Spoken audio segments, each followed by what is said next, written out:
Hey guys, PokéDan here. Starter Pokemon are a pretty popular subject within the Pokemon fanbase, with every Pokemon player having started their journey with one of these specific monsters. With some Pokemon being an exception, most starters have a 3-staged evolution line. The first stage, the middle stage, and of course the final evolution.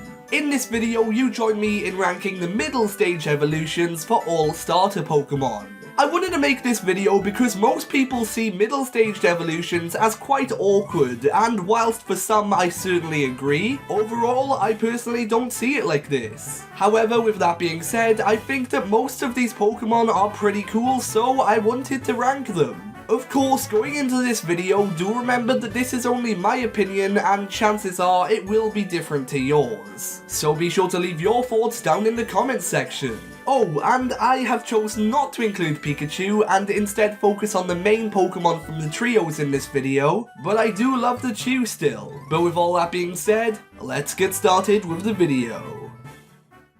Okay, straight off the bat, a lot of you are gonna hate me, but in last place is Braixen.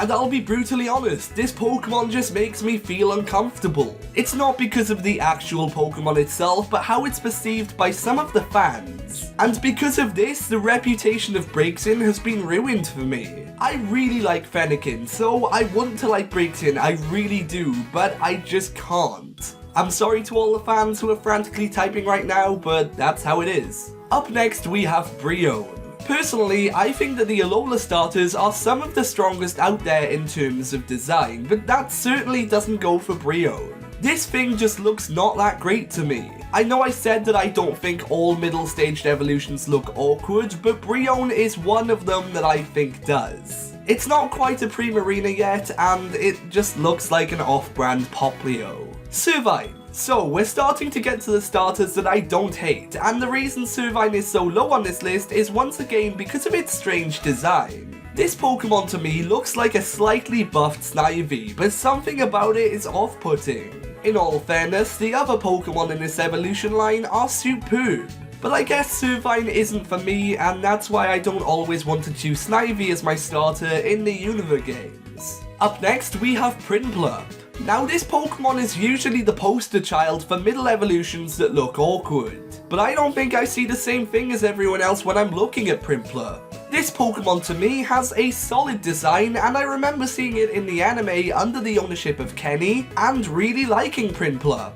I've played through the Sinnoh games many a time and have loved when I've chosen to use this Pokemon's evolution line because let's face it, they are all great mons. Speaking of great mons, up next we have Croconaw. For this video, I told myself to only like a middle evolution for what it is and not its other forms, but at the same time, Totodile was too adorable in the anime and my feelings for it has rubbed off on its evolutions. Even though I didn't see Croconaw too often in the anime, I still think it has a great design and whenever I've used it, it has been a fun addition on my team. So up next is Frogadier. I love everything that its evolution line stands for, and I adore Greninja so much, but I'm not judging Greninja. I'm judging Frogadier, and although I like this starter for its strength and what it's inspired on, for me it falls a little short in the design department. Although it's just meh to me, I prefer Froakie or Greninja, and there's just not much love left over for a Pokemon that's pretty average.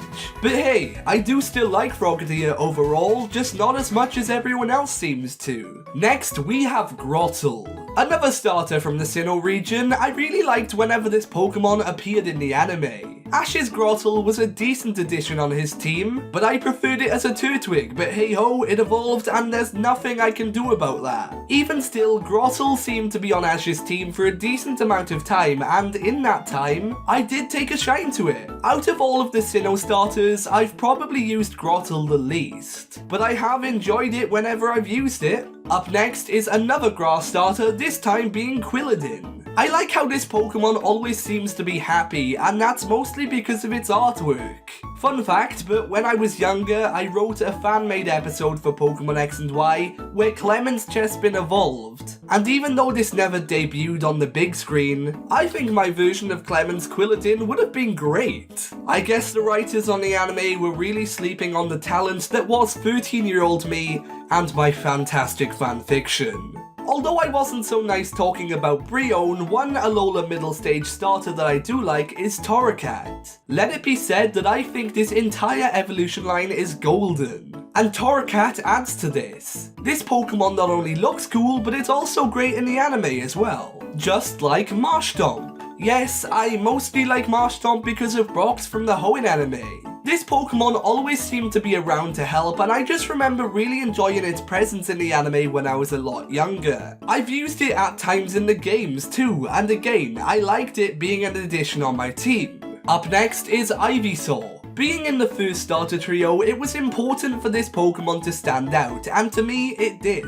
I mostly like Ivysaur because I enjoy using it with the Pokemon Trainers character in Smash Bros. It's just really strong and I've won a lot of fights with it. Oh, and it helps too that Ivysaur has an awesome design. Breaking into the top 10 is Univa's Duart. I mean, this Pokemon was just so cool with how it used its Skull Chops in the anime. I know that a lot of people were Team Oshawott, but I was all for Ash's Oshawott to evolve in the anime when I was younger. Duart has one sweet design to me, and it deserves to be in the top 10 for this reason. Up next is Bayleaf, and I mostly like this Pokemon for its contribution to the anime. I really enjoyed watching the Johto series, and Ash's Bayleaf was always a key character who showed a lot of love.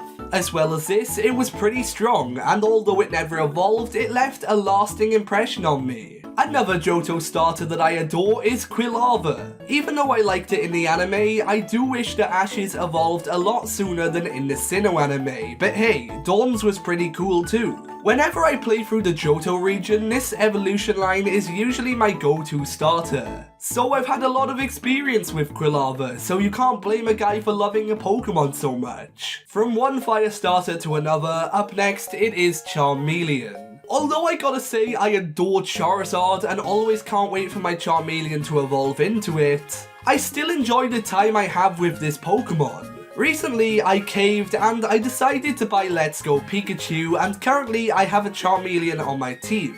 And it's just reminded me how much I like this Pokemon. Next up is Dartrix. Now, I love all of this Pokemon's evolution line, but admittedly, I do probably care the least amount for the middle stage out of the three. Even still, I love the others so much that it's also made me love Dartrix that bit more. And although I said that other Pokemon shouldn't affect my entries, again, it just has on this occasion. Still, Dartrix is a cool Pokemon that I've used twice before. Coming in at the number 5 spot is Monferno. Now, I absolutely adore Infernape, and the main reason for that is because of Ash's in the anime. And when this Pokemon was a Monferno, I really enjoyed its time on the show. It was probably my favourite Pokemon on Ash's team at the time, so there's no surprise that it's in my top 5. Up next is Gen 3's Combusken. For the same reason as Monferno, when the Hoenn anime was airing, I really took a liking to May's Combusken. Although it eventually evolved, it stayed a Combusken for a long time. And I always looked up to this chicken Pokemon as a strong fighter, and I still do because it was pretty damn powerful. In at the number 3 spot, we have Wartortle. The Pokemon at the highest spots on this list tend to be the ones that I've used before, and Wartortle is just this. I used Wartortle on my playthroughs of the Gen 1 remakes and in Pokemon X and Y, and I've never had any doubts using it because of how well it served as a member of my team. So of course I like it. When playing through the Unova games, 9 times out of 10, I choose Tepig as my starter, and that's because I love its evolutions. Pignite especially has a design that I quite like, and as well as this, I remember it being such a prominent member of Ash's team in the Unova anime. And well, I liked it. And although some seem not to love Pignite as much as myself, that doesn't matter to me. And finally, in at the number 1 spot, if you've not guessed already, it is Grovyle.